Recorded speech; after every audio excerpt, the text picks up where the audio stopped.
lead poisoning. So with government permission, we brought them all in for a breeding program. And we now have over 500 California condors, with over 300 of them being released back into the wild. We've been able to partner with other zoos kind of in that huge region that they used to be in. So we have multiple areas where we can release them back into their historic range. We even have a location down in Baja. And you can go and visit some of the condors we still have on the other side of the park past the Australia Walkabout is Condor Ridge. Over there we also have the tigers as well as the platypuses, the only two outside of Australia in the entire world.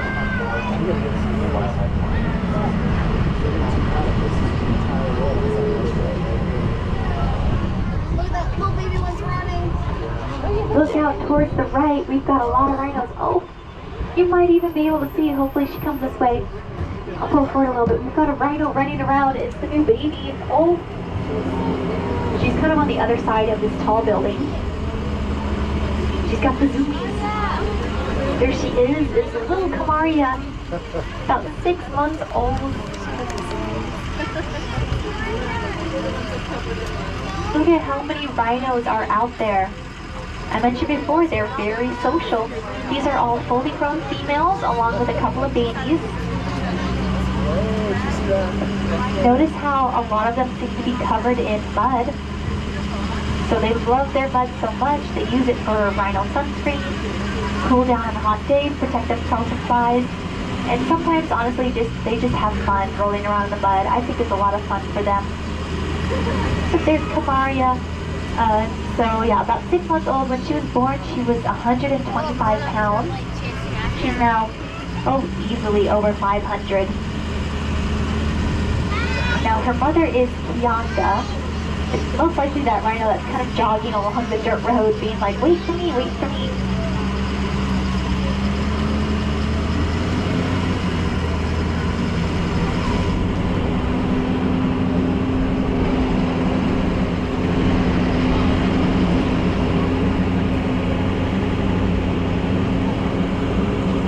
You're actually able to see all 3 baby rhinos, I think. There's 2 more mama and baby pairs. You can see 2 more pairs where the second rhino is a little bit smaller. Now these babies are a lot older, almost 2 years old. One of those pairs is going to be Polly and her baby Mwazi. The other pair is going to be Casey and her daughter Alice. Now, interesting thing about Casey is that, so we see little Kamaria and her mother Kianga. Kianga's mother is Casey. There are 3 generations of rhinos out here.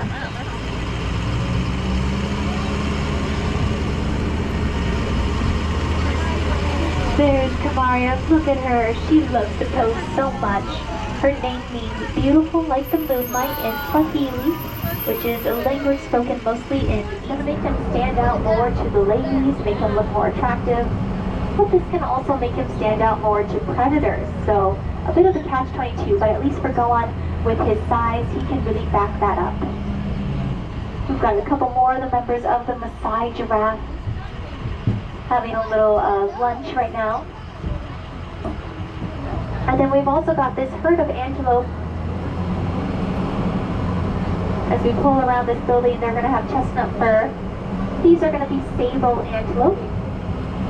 You'll be able to find some babies. They're kind of seated on the ground. They've got the little tan fur, little nubs of horns growing in. The little baby sables kind of grouped together. So see how they start off with a lighter fur.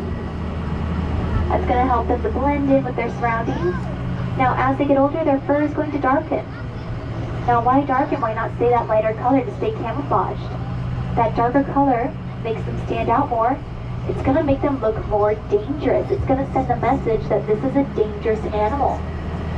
So that can also be used as intimidation.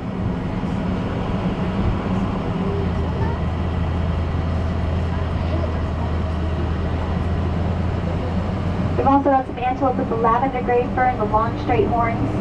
These are gemsbok. Look at those white and black face markings. The sable antelope have them as well. The gemsbok is even more striking. These white and black face markings are called a threat mask. This is also going to be useful for intimidation. So So a lot of animals are going to be relying on intimidation because getting into fights out in the wild is very dangerous. It can lead to injury, which can be fatal. So that's why animals are always going to rely on intimidation, whether that's behavioral or through physical adaptations as a first resort, and then use fighting just as a last resort.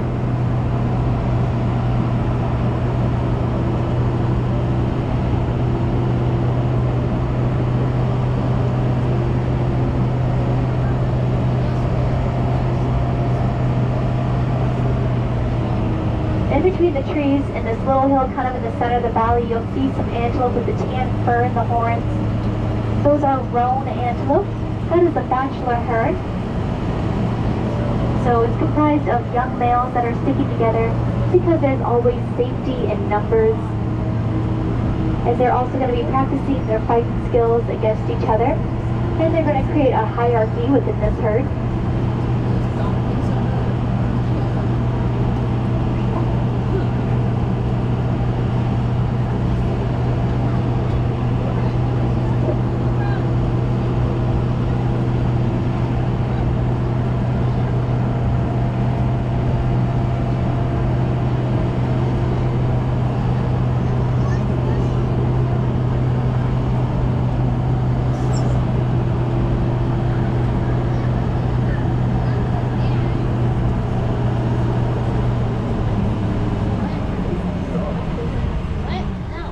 Now you're going to see on the right-hand side, kind of at the top of this hill, right along the fence line, there's two of them. One's kind of tucked into the far corner. They're orange with white stripes. Those are going to be Sitatunga. They are a type of forest antelope, which is why they have white stripes and white spots to kind of blend in with the sunlight as it comes through the trees. That's also why they have the dark orange fur. We were just talking about orange with the giraffe, how it blends in well with green. So, as a forest antelope, having that orange fur is going to help you to blend in with your surroundings. Now, those are female Sitatunga. Oh, and kind of walking along the road, jogging away from us with orange on top, white on bottom was a female red lechwe, but you can also get the idea with that orange color. But those are female Sitatunga. I want to point out on the left-hand side, kind of towards the front of the tram, still standing in the water out towards the trees, out towards those palm trees, you're going to see with the brown fur is a male Sitatunga. Look at the dark brown. He's not orange because he doesn't want to blend in with his surroundings. He wants to stand out. This is going to make him look very attractive and noticeable to the ladies, but it's also going to make him stand out more to predators. So a bit of a catch-22 there. But of course, you're going to see just behind that male Sitatunga are some zebras. Let's go take a look at them.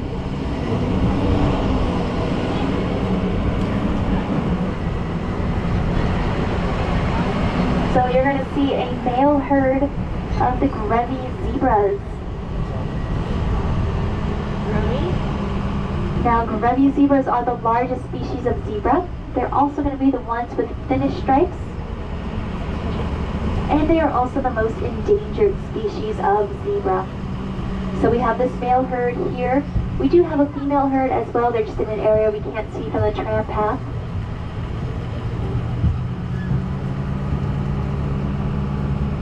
We've actually got two more kind of right up against the fence, so use low indoor voices. They're going to be right here in this corner.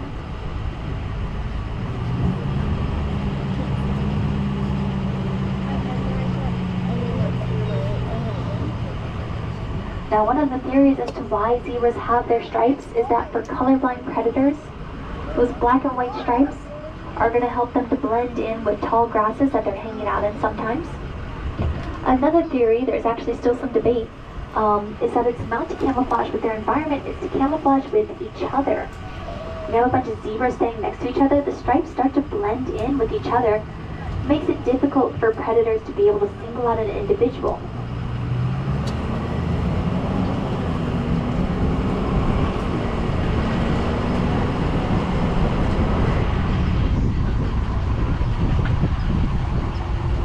Oh, we're going to get a look at an eastern black rhino, kind of munching on some grass here, right down this little ravine.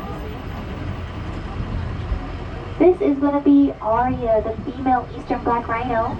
She weighs about 2,000 to 3,000 pounds. So not as large as the southern red rhinos, but still very impressive. Very few predators are ever going to go after an adult rhino just due to their sheer size. Makes them very difficult to take down. And of course, having two pointy horns on your nose is going to help out. Now I'm going to pull forward slightly so we can all see her well. We might be able to see the other rhino as we pull forward. So that is Arya, the female. We're going to get a glimpse of Kendi, the male, just on the other side of the fence. There he is.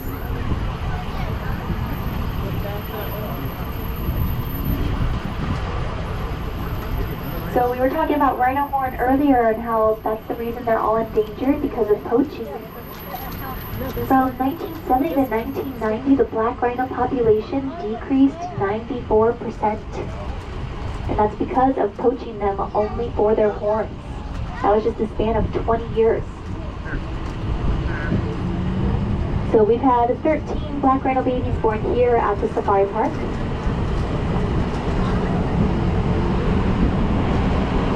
Now we've been learning a lot about the African savanna. We also have the Southwest on the right-hand side. This is all a really great example of that. We focus on coastal sage grouse, one of the most endangered habitats in the U.S., found primarily here in Southern California.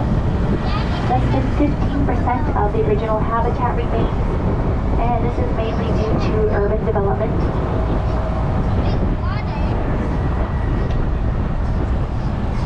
Now we're going to see, as we come around this corner on the left-hand side, are going to be Cape Buffalo. We saw the bachelor herd at the very beginning. This is the female herd along with some calves.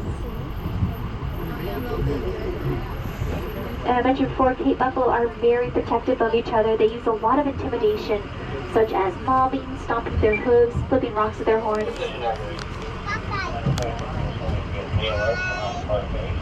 And they're going to have that very dark color to make them stand out very well against the savanna. It's going to send that message that this is a very dangerous animal, and they definitely are. This is probably the last animal you want to mess with out on the savanna.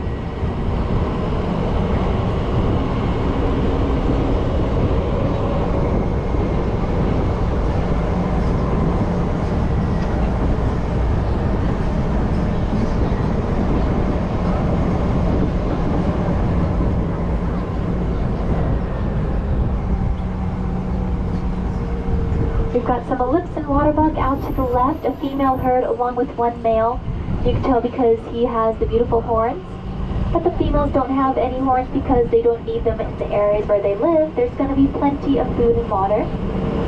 Males will still have horns, so that's going to be more for male-on-male competition and showing off to the ladies, not for competing for food.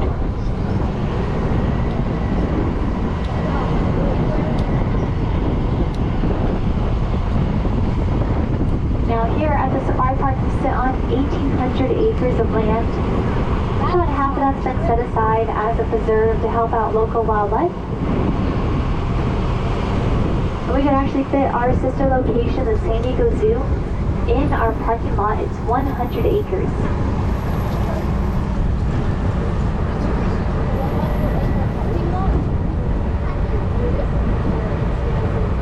Now we have a lot of different conservation projects that we work on here. One of those is going to be that of the California condor. So we saw some vultures at the beginning of the tour. Now California condors are going to be kind of doing the same thing here in the Southwest. They're going to be part of Is in Motion. When I come to a complete stop, you're allowed to stand for a few seconds to get that better picture. But once they start moving again, you must sit back down. Now, as we go around the corner, on the left-hand side, we're going to see, with the dark coat, our Cape Buffalo. These are all males, so this is a bachelor herd for the Cape Buffalo.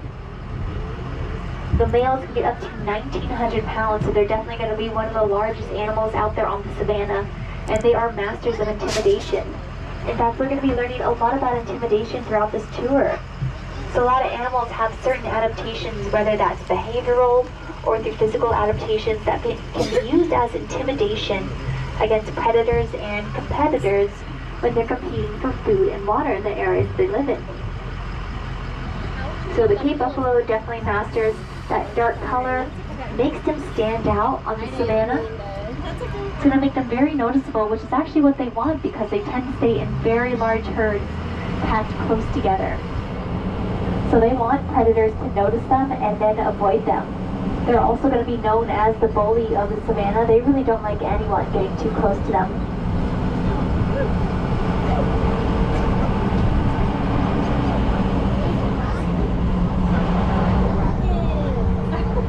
On the right-hand side, we have a flamboyance of flamingos. These are greater flamingos, the largest species. Typically, they're going to be living in very exposed regions of salt marshes. Very few animals are capable of surviving in these regions. So because of that, they don't really have to worry about predators where they live, and they can live in flocks of over thousands. Now, a group of them is called a flamboyance. There's about 200 of them here. They can get up to about 5 feet tall. So what the paler color does is it helps to reflect a lot of heat and sunlight off of them. And in those areas that they live, it can get so hot that the water can actually start to boil, and they're still able to eat through boiling water.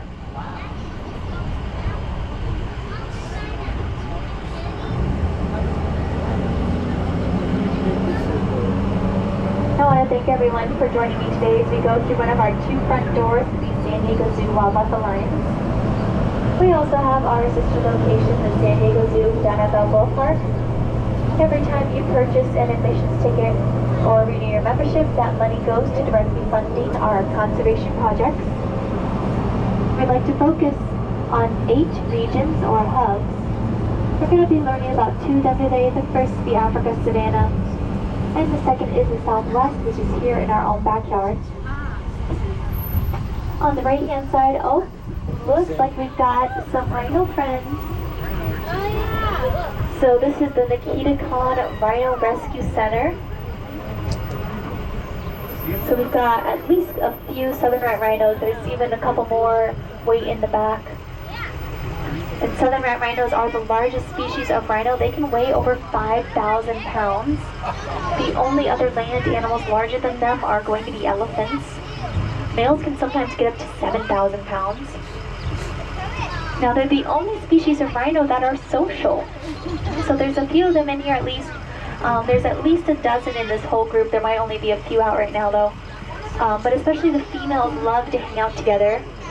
Males are going to be a little bit more solitary. And all other species of rhinos are much more solitary, preferring to be alone most of the time. Could you like go out there? You might also be able to see one of those rhinos, especially towards the back, is covered in mud. They're probably all covered in mud, but this one's more visible. Rhinos love their mud. They don't have any fur or hair, but they do have a lot of skin. So just like us, they gotta put on their rhino sunscreen. Can also help to cool them down on hot days, protect them from flies. Oh, you're gonna notice that rhino kind of bringing up the rear as those few in the back come forward is a baby. It's a rather older baby, at least over 2 years old. So he's grown up quite a lot, but there's a couple of babies in this group that are all orphans, and they're being collectively raised by all the adult females in this group. And a group of rhinos is called a crash.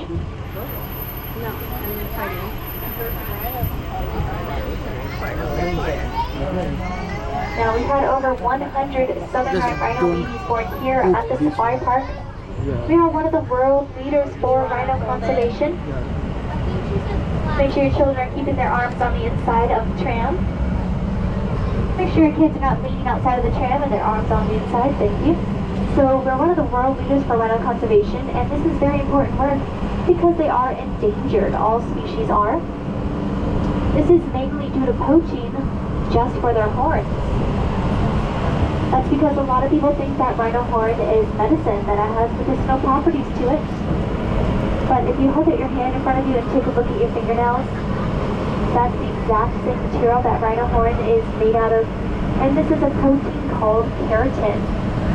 Not a single difference between your fingernails and that of rhino horn. In the U.S., is the third largest consumer of rhino horn in the world. So it's very important that we do spread the message that rhino horn is not medicine. You're of course seeing those large antelope out there with the tan fur. Those are Patterson's eland, one of the largest species of antelope. Look at those horns. The horns of antelope are also made out of keratin, that same material we were just talking about. They have a bony core to them, and antelope only get one pair of horns for their entire life. It's going to grow up with them, and if they break off, then that's it, they're not going to grow back. So that's different from the antlers on deer that we're used to, that are made out of bone. They're grown annually and shed annually. Another difference is that for deer, only males will have antlers. For antelope, 2/3 of species, females will also have horns.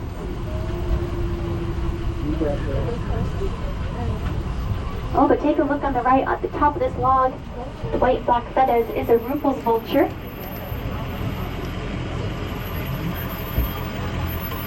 Now, vultures are incredibly important for keeping clean and healthy ecosystems. They're going to be part of the cleanup crew. By removing dead carcasses, they remove disease. So they actually limit the amount of disease going around in nature and even affecting humans. Their stomachs are strong enough to break down those diseases. They can even break down anthrax in their stomachs. They get kind of a bad reputation of being bad luck or being dirty birds, but they're actually going to be good luck with the amount of good that they provide for the ecosystem. And they keep themselves very clean. They are very meticulous with their grooming. Also got some impressive birds with the yellow bills. Those are going to be yellow-billed stork. We do have some more vultures kind of in between the trees back towards the fence. They're sitting on their nests. There's especially 2 of them that are kind of an off-white with their feathers. Those are Cape vultures.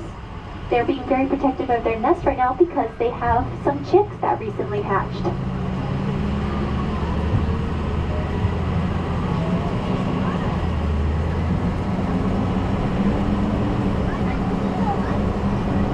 Now, right next door, kind of around this corner, you're going to find on the right our Somring's gazelle.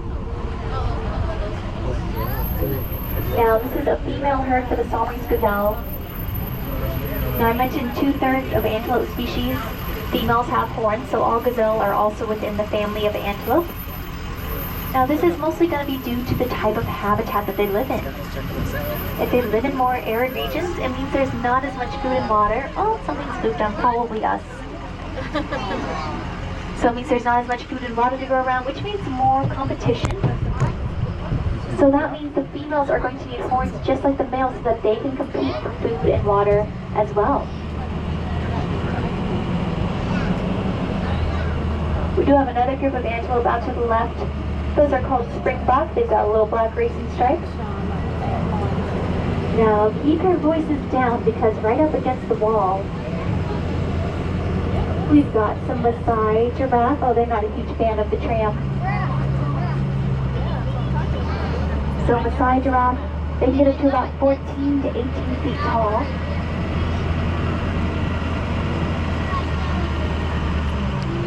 There's 2 more. You can see one of the younger members, a baby over a year old. We've got one more right up here.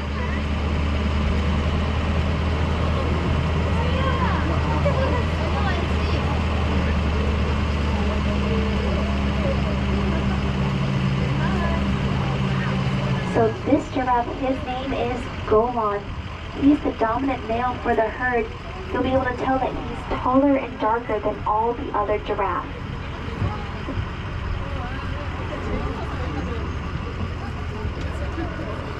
You can see his purple tongue. So very few predators are ever going to try to go after an adult giraffe just due to their sheer size. That makes them very difficult to take down, as well as those hooves of those that they're going to have. They can use them to kick out, just like horses and mules. Very dangerous, but they have even more force behind it. So very few predators want to risk going against that sort of danger and will go after smaller targets instead. Now you might be able to see the tongue of this giraffe named Golan. Giraffe tongues are very impressive, just like their height. In fact, if you hold out your arm in front of you from the tips of your fingers all the way down to your elbow, That's about the length of a giraffe tongue. So the rule of thumb is about 1 inch for every foot in height. So for a fully grown giraffe, their tongues are easily over a foot long.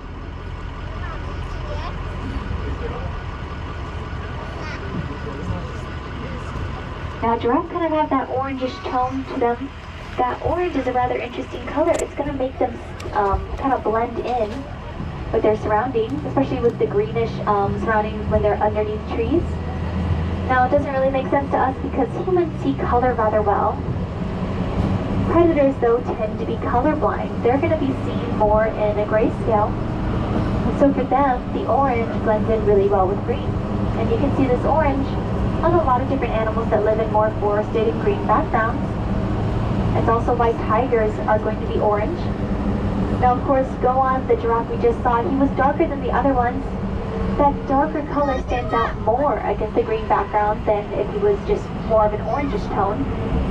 And then, It's kind of cool they're like positioned out, like spaced out so they can see and have their own. Either right there. Yeah, the oryxes do kind of spread out and kind of stay like that. Whereas a lot of the others will be more. I don't need to smash the ball. All right, guys, should we keep working around? Yeah. Thank you very much. Thank you. Yeah, buddy. Sorry.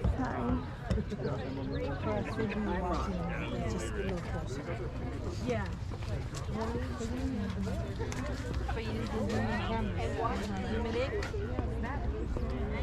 On the cop. That's what I like. I like all of these. Anybody have a quarter? Oh, and the gazelle right there. I love the gazelle.